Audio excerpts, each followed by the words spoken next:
नौजवान है नौजवान, तेरी मंजिल है कहाँ।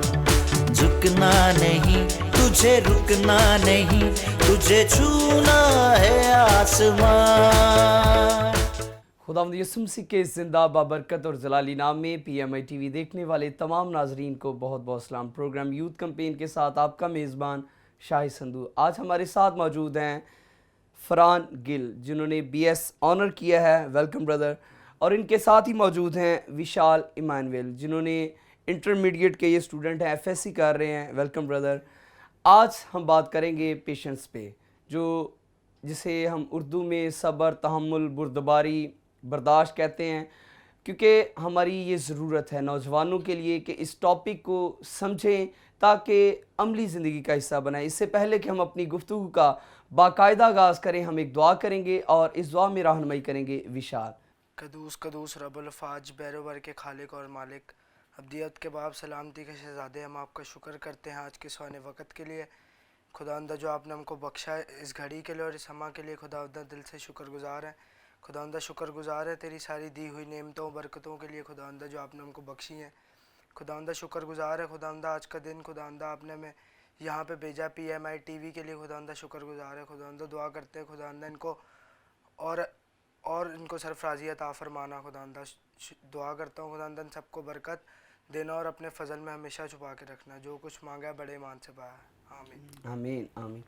जी नाज़रीन, आज हमारा टॉपिक है सब्र, तहम्मुल।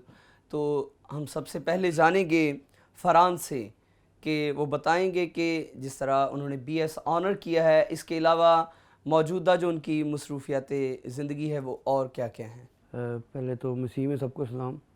BS ऑनर्स मैंने एकेडमिक लिहाज से BS ऑनर्स किया है। वैसे मेरा मानना है कि पढ़ने के लिए या सीखने के लिए आपको किसी कॉलेज, यूनिवर्सिटी या किसी इंस्टीट्यूट की ज़रूरत नहीं होती। हमारे हाथ में ऐसी चीज़ है मोबाइल। जी बिल्कुल। तो आप मोबाइल है, आपके पास यूट्यूब है, आपके पास गूगल है, आप सब उधर से कर सकते हो। मैंने कहने को तो BS ऑनर्स किया है। इलेक्ट्रॉनिक्स मैं पढ़ रहा हूँ, मैं साउंड पढ़ रहा हूँ, ठीक है। उसके बाद मैं फ़िज़िक्स पढ़ रहा हूँ। अभी मैं रिसेंटली एक मेरी माँ ही कहती है कि तू क्या हर चीज़ में हाथ डालता है, पर जब मैं जिसमें डालता हूँ ना, रब का नाम लेके शुरू करता हूँ, वो काम होता है। मेरा मानना है कि अगर तो हम इंसान हैं, घरों से निकल के यहाँ इतने वेल फर्निश्ड जगह पे हमने बना लिया अपने लिए, तो हम कुछ भी कर सकते हैं। इंसान है, इतनी कैपेसिटी है हमारे पास। तो उसके बाद मैंने सर एक बुक पिछले कुछ देर पहले मैंने कंप्लीट किया है। अब उसके बाद मेरे काफ़ी देर बंद हो गया था सब कुछ, एक काफ़ी देर बंद हो गया मुझे, मतलब कुछ नहीं काम कर रहा। वो कंप्लीट किया है। उसके भी लास्ट पेजेस रह गए थे, 2 पॉइंट्स रह गए थे, वो भी मैंने कितनी देर नहीं किए, तो मुझे गुस्सा आता था। तो बड़ा आगे क्यों नहीं हो रहा, पर रब का भी एक प्लान है, गॉड्स प्लान। तो हम पार्ट हैं, हम पार्ट है गॉड्स प्लान के। तो वो उसके बगैर बस हमें ना उसको पेशेंस, आपने बात की है, तो पेशेंस उसमें बहुत ज़रूरी है कि गॉड्स प्लान है एक, वो चल रहा है, रब की मर्जी है। रब ने एक चीज़ तय की है कि ऐसे ये चीज़ काम ऐसे होना, ये होगा तो ये होगा। जी बिल्कुल, ठीक है। तो वो हम उसके ऊपर डटे रहें, बस उसकी आस में रहें, उस होप रहे कि रब हमारे लिए बेहतर ही करेगा। हम शुक्र करें सब्र करके। जी ज़बरदस्त। सब्र नहीं करेंगे तो फिर ऐसे ही है जैसे इब्राहिम और सारा ने नहीं किया था, बरकत बट गई। इब्राहिम के बच्चे की बरकत थी, उनसी इसहाक और इस्माइल दोनों में बट गई ना, आधी आधी होगी। तो ऐसे ही है। तो सब्र का तो बाइबल में भी बताया गया। ज़बरदस्त, बहुत खूबसूरत बात की कि उन्होंने BS ऑनर के अलावा बहुत सारी मसरूफियात हैं, और बड़ी खुशी हुई ये सुनकर के वो इंग्लिश जो बुक्स हैं अंग्रेज़ी की, उन्हें राइट कर रहे हैं। और ये हमारे लिए एक खुशाइन बात है कि हमारे नौजवान किसी से कम नहीं, वो हर मैदान में आगे बढ़ रहे हैं, और ये खुदावंद का फ़ज़ल है। इसी तरह हम विशाल से भी जानेंगे कि जिस तरह वो FSC के स्टूडेंट हैं, इसके अलावा वो उनकी क्या जो सरगर्मियाँ हैं। मैं एस्पायर कॉलेज में पढ़ता हूँ, FSC कर रहा हूँ साइंस में, बायो में। तो उसके अलावा आजकल बस ये है कि फारी भाई के साथ स्टूडियो बनाया हुआ। फरहान भाई ये मेरे बड़े भाई हैं ये, तो इनके साथ मिलके स्टूडियो बना रहा हूँ, साथ इनकी हेल्प करवा रहा हूँ। तो जैसा ये करते हैं फिर माननी पड़ती। वाह, ज़बरदस्त, बड़ी खुशी की बात है। जैसे इर्द गिर्द आपके बड़े आपके अगर अच्छे कामों में इन्वॉल्व हैं तो ज़रूर उनके आप सपोर्टिव बने, ताकि आइंदा फ्यूचर में आप ना सिर्फ वो बातें काम सीखेंगे, बल्कि आप भी आने वाले वक्तों में जब उनके फुट स्टेप्स पे आप अमल करेंगे, उनकी पैरवी करेंगे, तो खुदा आपको भी कामयाब करेगा। और आज हम चलते हैं अपने टॉपिक की तरफ, बाकायदा गुफ्तगू करते हैं कि जिस तरह फ़रहान ने बड़े खूबसूरत तरीके से बताया कि किस तरह जो जो सब्र तहम्मुल है, किस तरह हमारी सोसाइटी में हमारी जो किरदार है इसमें काम करता है। तो अब बाकायदा जानेंगे कि इसकी जो इम्पोर्टेंस हैं, जो इसकी अहमियत है, वो क्या है। इसकी अहमियत तो रहती दुनिया से चलती आ रही है, जब से इंसान बना है सब्र तहम्मुल तो तब से लाजमी है, ठीक है। इसकी एक अगर हम देखें दो पर्सपेक्टिव से देख सकते हैं। एक तो सोसाइटी कल्चर जिसमें हम रह रहे हैं, एक सोसाइटी है, एक सोशल सर्कल है, उसमें रह रहे हैं, उसमें भी पेशेंस ज़रूरी है। और दूसरा फेथ, बिब्लिकल लिहाज से हम क्रिश्चियन हैं, मैं क्रिश्चियन हूँ, आप क्रिश्चियन हैं, हम सब क्रिश्चियन हैं, तो हमारा एक फेथ है जो बाइबल पे फेथ है हमारा, तो उसके लिहाज से भी हमें देखनी चाहिए हर चीज़। तो पहले तो मैं बताऊँ, अब बात करता हूँ कि सोसाइटी के लिहाज से, सोसाइटी के लिहाज से इस तरह पेशेंस ज़रूरी है। पेशेंस बेसिकली एबिलिटी है इंसान की, ह्यूमन बीइंग की एबिलिटी है, ब्रेन की एबिलिटी है कि आप ना टॉलरेट कर सको किसी चीज़ के डिले को, किसी चीज़ के डिले को टॉलरेट कर सको। उसके बाद या जो कोई चीज़ आपको पसंद नहीं है, जैसे कि आप लाइक नहीं करते तो आपको वो चीज़ करनी पड़ रही है, तो वो आप पेशेंस करके कर रहे हो, आप सब्र बर्दाश्त कर रहे हैं, सब्र रख रहे हैं उस पर कि चले कोई नहीं का। वो एक लाइन मशहूर है, अपना टाइम आएगा, चलो अपना टाइम भी आएगा, चलो हम भी, ठीक है ना। ऐसी पेशेंस ज़रूरी है। अब जैसे आपके ऊपर बॉस आ गए आपके, जी बिल्कुल, ठीक है, तो आप कई बार होता है कि आपको एक चीज़ नहीं पसंद, कंटेंट नहीं पसंद, बेसिकली प्रोग्राम का कंटेंट आपको पसंद नहीं है, आप कर रहे हैं होस्ट, आपको कंटेंट ही नहीं पसंद आपको प्रोग्राम का, तो आप बंदे की दिल नहीं मुतमिन होता करने के लिए, पर बंदा फिर भी पेशेंस रख के, सब्र रख के अंदर कहता है कि चलो नहीं यार कर लेता हूँ, कुछ नहीं होता, बरकत मिलेगी, मतलब प्रमोशन मिलेगी। प्रमोशन को अगर लिंक कर दें आप बरकत से, ठीक है, बाइबल पे लिंक कर दे बाइबल, तो हम खुदा ने कुछ चीज़ों से मना किया, ठीक है, वो गुनाह है। गुनाह की बेसिकल डेफिनेशन है जो रब को पसंद नहीं है, जो रब को पसंद नहीं है, जो चीज़ें रब को नहीं पसंद, वो गुनाह है, ठीक है। अब इसी चीज़ को हम उधर लिंक करते हैं कि देखिए ना, रब हमारा बॉस, जैसे आपके बॉस है, रब बॉस, ठीक है, उसने मना किया इन चीज़ों से, तो आप अगर वो चीज़ नहीं करोगे ना तो आपको ब्लेसिंग मिलेगी, आप इधर आपको प्रमोशन मिलेगी, ऊपर आपको ब्लेसिंग मिलेगी, ऊपर आप करेंगे तो, और वो इस प्रमोशन से तो बहुत गुना बढ़ी है। अब मैं इस काबिल नहीं था कि अब मेरे से एक किताब लिखवाता, कि मैं लिखने के काबिल नहीं था है, क्योंकि मुझे अपना आप खुद पता होता है ना इंसान को। तो रब ने अगर मुझे इतनी बड़ी बरकत दी, मैं नहीं काबिल था इस, तो पर उसने बरकत दी है, मैं उसके साथ चलाऊँ, अपनी सारी ज़िंदगी छोड़ के मैं उसके साथ चलाऊँ, उसने बरकत दी है। अभी मैंने बस आपको मैंने बताया था पहले कि स्टॉप हो गया था, पर फिर भी पेशेंस रखा, मैंने रब पे मान रखा, फेथ मेरा बहुत पक्का है, बहुत पक्का फेथ है। तो ये है कि रब पे मान है मेरा अभी तक।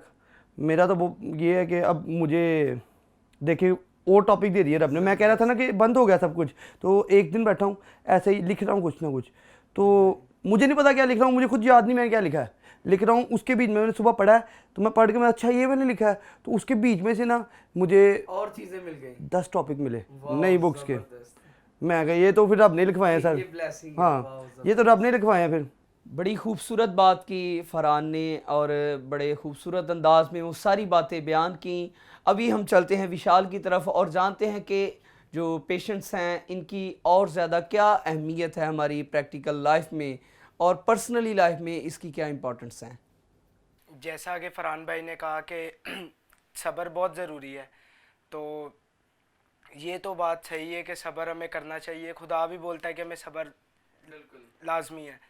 तो जैसा कि बाइबल में भी था कि ईसाऊ था, तो उसने खुदा का वेट नहीं किया, उसने मतलब जल्दी की, उसने भूख में उसने गलत फैसला लिया, तो उसकी बरकत जाती रही। तो यही है कि हमें खुदा पे यकीन करना है, उस पर सब्र करना है, और पूरा यकीन से हम उससे जो भी मांगेंगे वो देगा ज़रूर। वाह, ज़बरदस्त, बड़ी खूबसूरत बात की विशाल ने। और बेशक बाज़ औक़ात हम जल्दबाजी में जो हमारा इंतखाब है इसकी जो डिसएडवांटेज है वो ये है कि जल्दबाजी में हमारा इंतखाब जो है वो गलत होता है। और किसी ने बड़ी खूबसूरत बात की कि जब आप बहुत ही खुश हों तब भी कोई फ़ैसला ना करें, और जब आप बहुत ही दुख में हों, परेशानी में या गुस्से में हों तब भी कोई फ़ैसला ना करें, क्योंकि जल्दबाजी के फ़ैसले हमेशा गलत साबित होते हैं। और हमेशा सब्र से, तहम्मुल से आप अपने हालात में सर्वाइव करें, ताकि जो खुदा ने आपके लिए बरकत रखी है वो आपको मिले। और नौजवान ख़ास तौर पे इस बात को ज़रूर, क्योंकि जवानी में वो कहते हैं कि गर्म खून होता है और अदम बर्दाश्त होती है, तो आप जल्दबाजी में फ़ैसले कोई ना करें। हमेशा ठंडे दिमाग से और तहम्मुल के साथ आप वो सारे चीज़ों को देखें और फिर फ़ैसला करें। इसी तरह हम जानेंगे कि अगर कोई बंदा सब्र का मुज़ाहरा करता है तो उसके नताइज फिर क्या क्या आपकी दानिश में नज़र आते हैं हमें?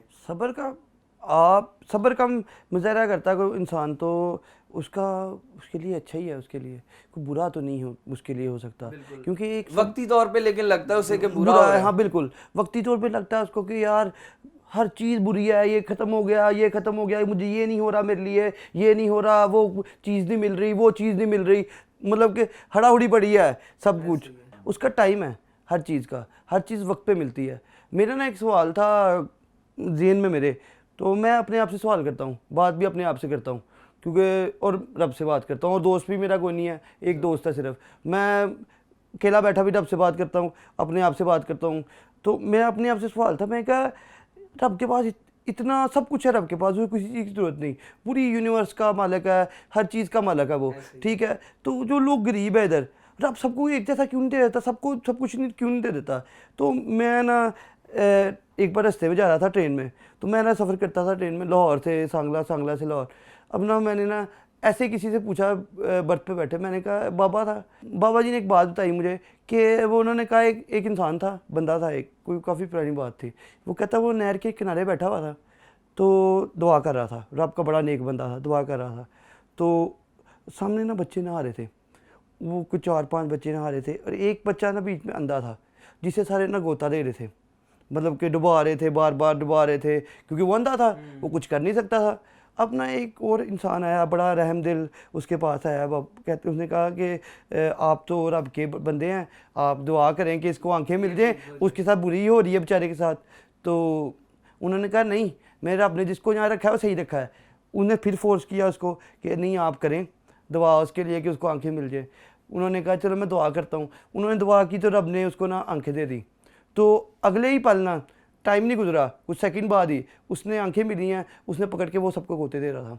मतलब रब जिसको जहाँ पे रखता है सही रखता है, उसको पता कि कहाँ पे इंसान सही है, आपकी कात आपके ज़र्फ़ के हिसाब से रब आपको चीज़ देता है, ठीक है। जब आप इस काबिल हो जाओगे, जिस चीज़ की आपको डिमांड है ना, जिस चीज़ की ज़रूरत है, आपको ढूंढ रहे हो, आपको नहीं मिल रही, आप जब उसके काबिल बनो, जब उसके काबिल बन जाओगे वो चीज़ आपको मिल जाएगी। ज़बरदस्त, बहुत खूबसूरत बात की।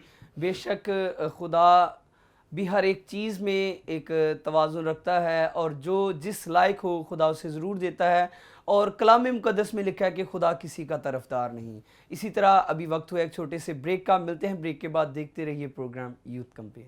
झुकना नहीं, तुझे रुकना नहीं, तुझे छूना है आसमान। बहाल रखने के लिए है, अगर मैंने आपसे तलक नहीं रखना बहाल तो मुझे परवाह नहीं। तो फिर बड़ी खूबसूरत बात की है कि अदम बर्दाश्त के जो नताइज हैं, सबसे पहले हमारे जो रिलेशंस हैं उनको डैमेज करते हैं, हमारे एतमाद को, हमारे वो ट्रस्ट को, वो सारी चीज़ों को ख़त्म करते हैं अदम बर्दाश्त। क्योंकि जब हम किसी की बर्दाश्त नहीं करते, इवन कि आप मियाँ बीवी में भी देख लें, अगर वो एक दूसरे की बर्दाश्त नहीं करेंगे तो घर का माहौल जो है वो नहायत ही नासाज हो जाएगा, और वो सारी बदअमनी की फ़िज़ा कायम हो जाएगी। इसी तरह हम विशाल से भी जानेंगे कि जो अदम बर्दाश्त है, इसके आप के दानिश साहब की नज़र में कौन कौन से नताइज हैं? अदम बर्दाश्त बेसिकली इम्पेशेंस है। जब हम इम्पेशेंस करते हैं कि मतलब किसी चीज़ को बर्दाश्त नहीं करते, तो उसके गलती मकसद होते हैं, मतलब लड़ाइयाँ हो जाती हैं, झगड़े होते हैं। तो ज़रूरी है कि हमें इम्पेशेंस नहीं करनी चाहिए, और सब्र और तहम्मुल से ज़िंदगी को गुजारें तो अच्छा ही है। ज़बरदस्त, बड़ी अच्छी बात की है कि ज़रूरी है कि हम अदम बर्दाश्त का मुज़ाहरा ना ही करें, क्योंकि इसके जो नताइज हैं ये नहायत ही बुरे होते हैं, और मुआशरे में बड़ी मतलब ख़राबी पैदा करते हैं। अभी मेरे जहन में एक बात आई कि पिछले दिनों मैं सोशल मीडिया पे एक वीडियो देख रहा था जिसमें झगड़ा हो रहा था, एक दूसरे को मारा जा रहा था और बहुत ही नुकसान, और उसके ऊपर एक जुमला बड़ा खूबसूरत किसी ने लिखा कि बेरोज़गारी और महंगाई, और जो तीसरा लफ्ज़ था वो था अदम बर्दाश्त, कि ये सारी चीज़ें मिलकर एक सोसाइटी में एक बिगाड़ पैदा करती हैं। तो आप ज़रूर अपने घरों में, अपने इर्द गिर्द, अपने दोस्तों में, अपने रिलेटिव्स में, ताकि आपका जो मुआशरा है ये लड़ाई झगड़े, फसाद, अलैदगी, जुदाइयों, इन सारी चीज़ों से पाक हो और एक खूबसूरत और खुशगवार माहौल कायम हो। इसी तरह हम जानेंगे फ्रांस से कि 2-3 बार इन्होंने ज़िक्र किया अपनी किताब का, उस हवाले से हम इनसे जानेंगे कि किस मौजू पे आपने किताब लिखी, उसका टाइटल क्या है और उसमें क्या आपका जो मेन थीम है। बेसिकली ना मैंने रिसर्च की थी, मेरे ना पापा की विश थी कि मैं कुछ लिखूं, ठीक है। मैंने ना एक बार उनसे ना वैसे डिस्कशन कर रहा थे, उन्होंने कहा नॉलेज है तेरे पास, लिख इसको। मैं कहा हाँ लिखता हूँ, वैसे बताता कुछ सुनता तो नहीं, वैसे ऐसे ही कोई, तो मैं कहा लिखता हूँ। तो मैंने लिखना शुरू करी। बेसिकली मैंने ना गॉड पर रिसर्च शुरू की थी कि हिस्ट्री ऑफ गॉड, कि रहती दुनिया से लेके 50,000 BC से, मतलब कि इस इरा से, कॉमन इरा से 50,000 साल पहले गॉड के कंसेप्ट जो था ना, बेसिकली गॉड कंसेप्ट है, गॉड कंसेप्ट है कि एक कंसेप्ट है इंसानी दिमाग में कि समवन और something is superior than us और इंटरवेन इन आवर यूनिवर्स। तो वो कंसेप्ट है, ये मेरी अपनी डेफिनेशन है ठीक है। तो उस पर शुरू किया था रिसर्च।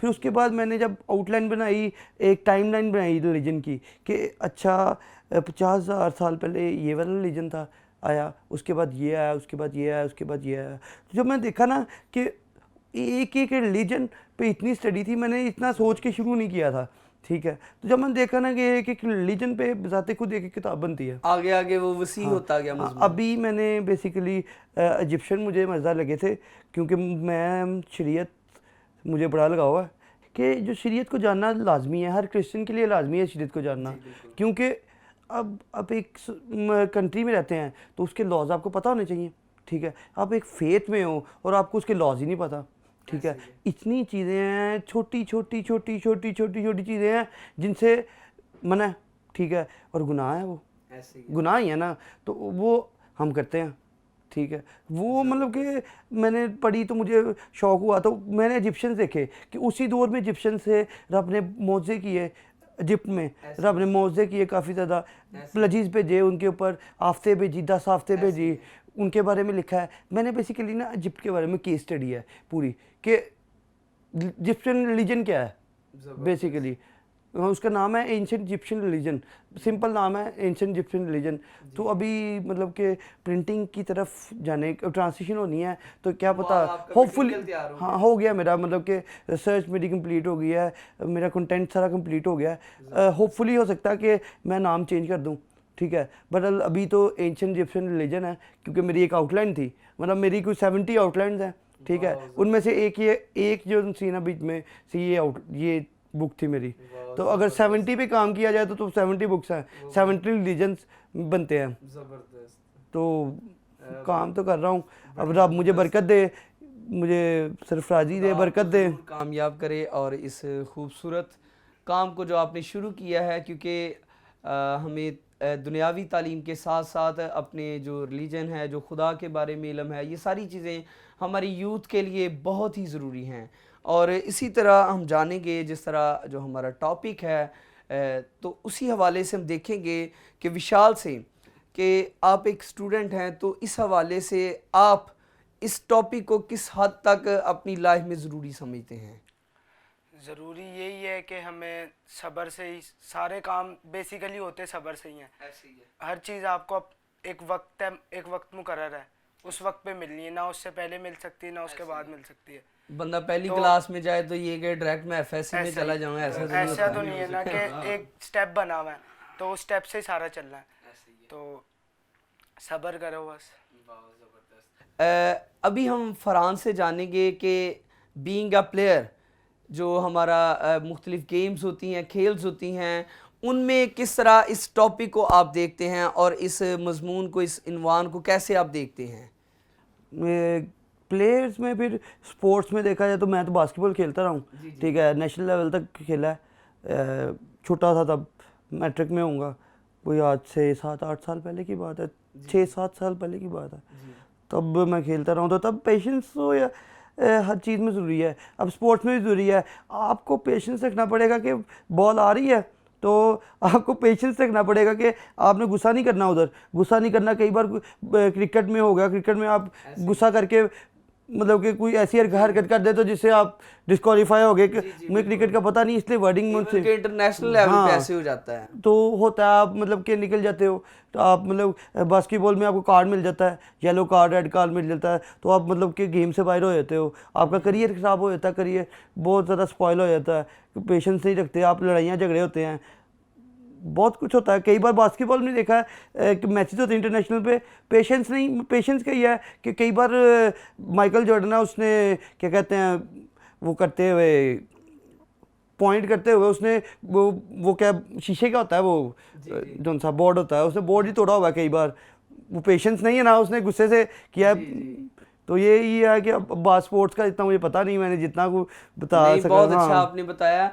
हर गेम में इवन के अगर आप जो देहाती गेमें हैं जिसमें कबड्डी है, कुश्ती है, उनमें भी देखें तो अदम बर्दाश्त जो है जो करते हैं इसका मुजाहरा, उनको निकाल दिया जाता है, दोबारा मैदान में नहीं उन्हें दावत दी जाती।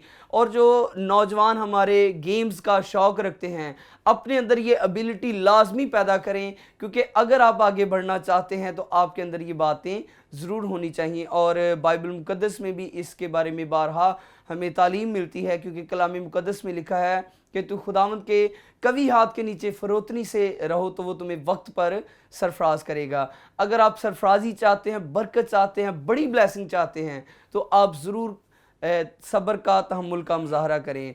अभी हम आखिर में जानेंगे, पैगाम लेंगे नौजवानों के लिए कि आज के मौजू के हवाले से जो फरहान है ये नौजवानों को क्या पैगाम देते हैं। पहले तो ये कि CSA की तरफ की टीम की तरफ से हम आए हैं, तो बहुत अच्छा काम कर रही है CSA का अब्रीविएशन है basically, CSA stand for Christian student alliance. तो हमारा विजन है कि unity and development in Christian students. हमें एक डेवलपमेंट के लिए काम करना है, यूनिटी करके, एक हमें इकट्ठे होके, हम सब क्रिश्चियंस को इकट्ठे होके यूनिटी बना के हमें क्रिश्चियन स्टूडेंट्स की डेवलपमेंट के लिए काम करना है। तो हमारी NGO जो सी है, हमारी ऑर्गेनाइजेशन है, बड़ा अच्छा काम कर रही है। और मैसेज तो यही है, with God all thing are possible. खुदा बस के बी पेशेंस, बस पेशेंस रखो, खुदा आपके साथ है तो हर चीज़ मुमकिन है, कोई चीज़ नामुमकिन नहीं है। ज़बरदस्त, बहुत खूबसूरत बात की कि खुदा के हुजूर में सब कुछ मुमकिन है। जितने भी नौजवान देख रहे हैं इस पैगाम को अपनी ज़िंदगी में लें और सब्र और तहम्मुल का मुजाहरा करें। इसी तरह विशाल से भी जानेंगे कि वो आज के मौजू के हवाले से नौजवानों को क्या पैगाम देते हैं। नौजवानों के लिए यही पैगाम है कि जैसा कि भाई ने बोला कि हमें सब्र और तहम्मुल से सब कुछ मिल सकता है, कि कुछ भी इम्पॉसिबल नहीं है इस दुनिया में, सारा कुछ पॉसिबल है। तो यही है कि हमें सब्र और तहम्मुल से ज़िंदगी गुजारनी चाहिए। और कभी कभी नौजवान गुस्से में आके कुछ भी कर लेते हैं, तो मतलब ये वेट नहीं करते किसी चीज़ का। तो हमें चाहिए कि हमें वेट करें ताकि अच्छा वक्त आ सके। तो वेट करना ज़रूरी है, पेशेंस। ज़बरदस्त, बड़ी खूबसूरत बात की। इंतज़ार करें, और इंतज़ार करने वाले बाइबल मुक़द्दस में लिखा है खुदावंद का इंतज़ार करने वाले असर नो ज़ोर हासिल करेंगे और उकाबों की मानद नए बालों पर से उड़ेंगे। तो आप भी जो इंतज़ार करेंगे, खुदा आपको ज़ोर देगा, ताकत देगा, कामयाबी देगा। इसी तरह आज के प्रोग्राम का वक्त ख़त्म हुआ। मिलते हैं अगले प्रोग्राम में नए मेहमानों के साथ। अपने मेज़बान शाही संधू को इजाज़त दीजिए और देखते रहिए program youth campaign. God bless you all. झुकना नहीं तुझे, रुकना नहीं तुझे, छूना